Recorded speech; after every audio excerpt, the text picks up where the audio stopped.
सासू माँ बोलो न दुली तुम्हें हमरो कन्या दिलो सासू माँ मुझे जाओ मेरा बेटा के सोग नहीं छे ये सासू माँ कैया स्वामी के दुली से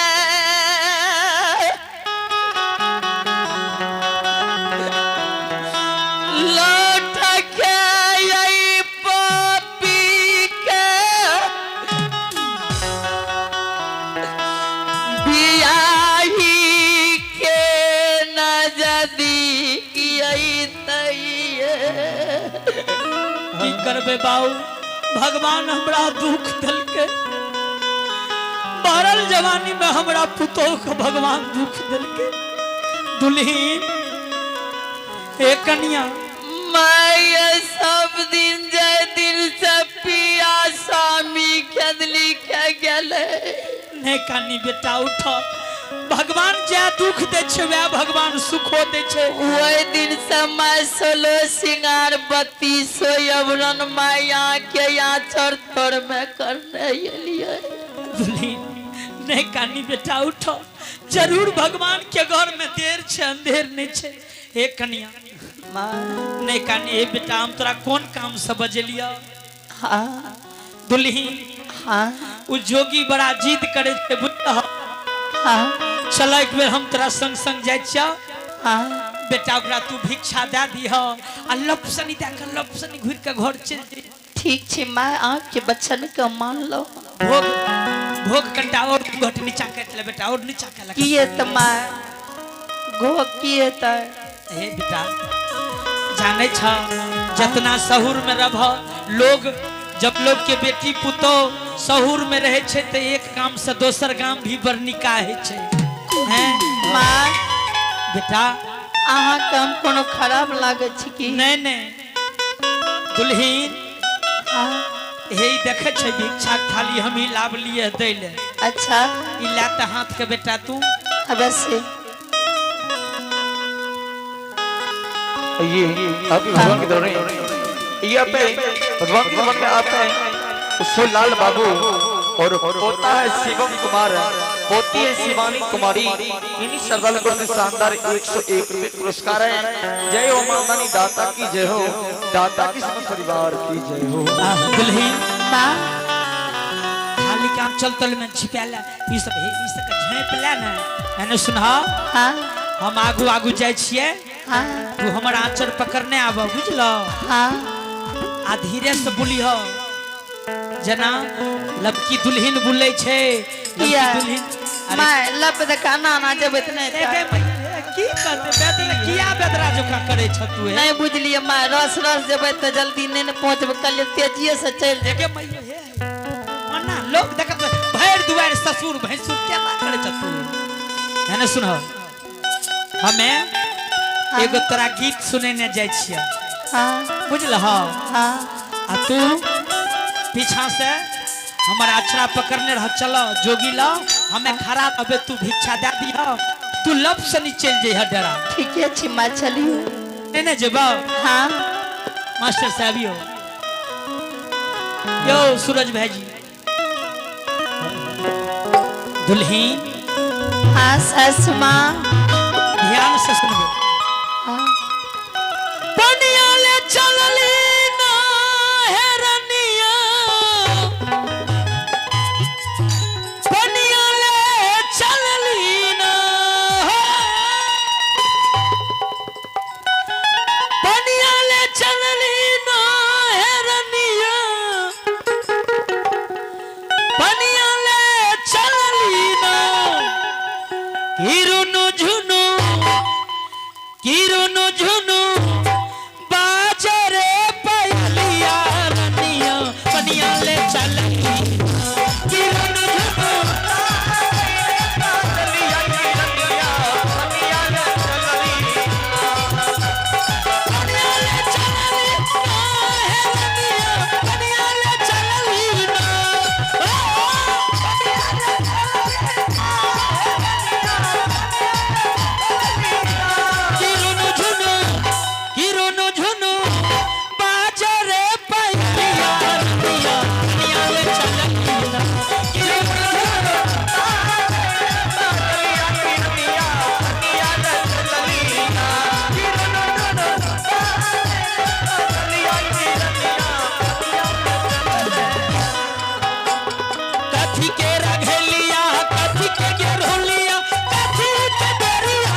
कन्ने छ माइये आगे मैं गुना ये माँ दुल्हन कन्ने छ अरे कन्या से पहले एकरा ना करो अकिए त माय ना जे बतने था आगे मैं के भाई ए दुल्हन अखनी रहते रहे कन्या गेले ए हो बाल तोरा घर दिस के बकेला हो कन्या गेले हो जोगी कोने गेले कोने रो एगो मैं दुल्हन हां ये सासु माँ एके मैं लेट भेले कन्हु चल त नहीं गेले ही चल गेले हम जाई आगा दूर देखिया एक कोने एना बना ए अन्ने गेले त जाछि मैं हम कना जाछि पकड़ के दौड़ के हम दे आबे भिक्षा हे बाप अस्थिर से बोल तोरा बोलना नहीं छे हे आगे मैं के मत कने कोनो चल गेले जोगी बाबू हाँ माताराम अपने तैयार भेजो हमर दुल्हन भिक्षा ला कैले दुल्हन ए कन्या हाँ एहनी रमेश बोलिए जे हम हीटा सुनिए कोई सुने नहीं एकरा झेप ला बड़ी वो गौर करन है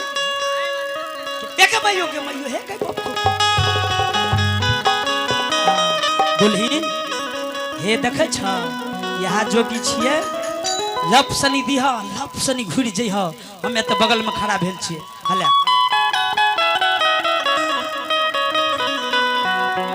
जोगी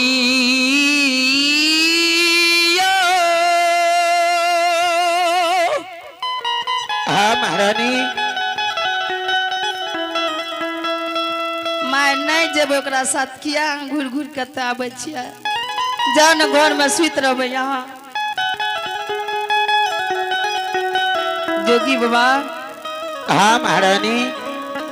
अपनी भिक्षा लेबी हमरा हाथ से जरूर महारानी जोगी बाबा 10 दुआरी हुई है हाँ 10 दुआरी जाइए जोगी बाबा एगो गुदरी भिक्षा में नहीं है दान अच्छा अवश्य जे अपने की भिक्षा दे के लिए हम एलिए अपने की जरूर चीज अपनी झोली फैला कर रखो अपने की भिक्षा देव हे ठाकुर जी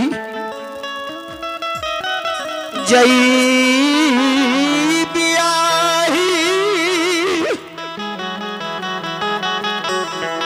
खेला बोलिए हो ठाकुर जी धर्मराज बाबा हो पोपी में बियाही के रखने रहो हमने प्रयास बन के हमने पैया चल के खूट बन के ब्याही पोपी में रह गल ठाकुर जी ओ धर्मराज बाबा आए अगर ब्याही के हाथ से हमरा भिक्षा मिलते ए जगह से हमारे अधिकार हट जेते धर्मराज बाबा हो 12 बरस के दिल्ली में रहलिए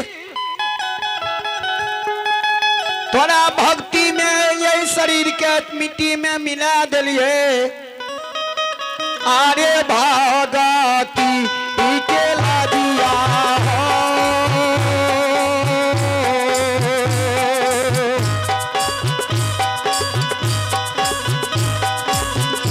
आरे के दूरी के साथ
ठाकुर जी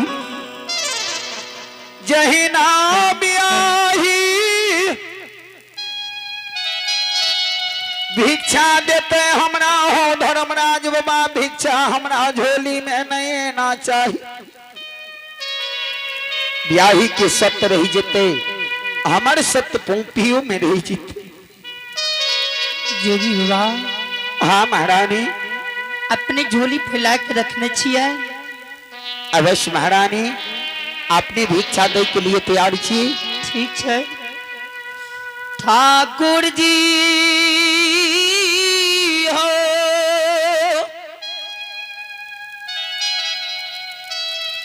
एक दो बरसना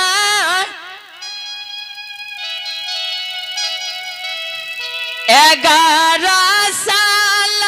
11 महीना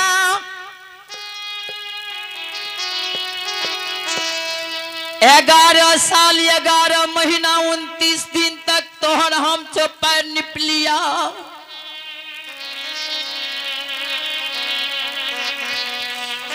एहो खुशी मन से तोहर अगर हम सेवा कैने बा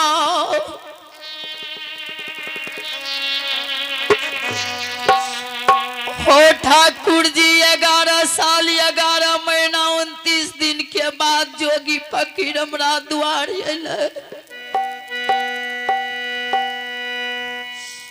11 साल 11 महीना 29 दिन के बाद जोगी फकीर हमरा द्वार अइले ये पीछे कोई अनुप मेजबान जोगी फकीर साधु संत नहीं आवे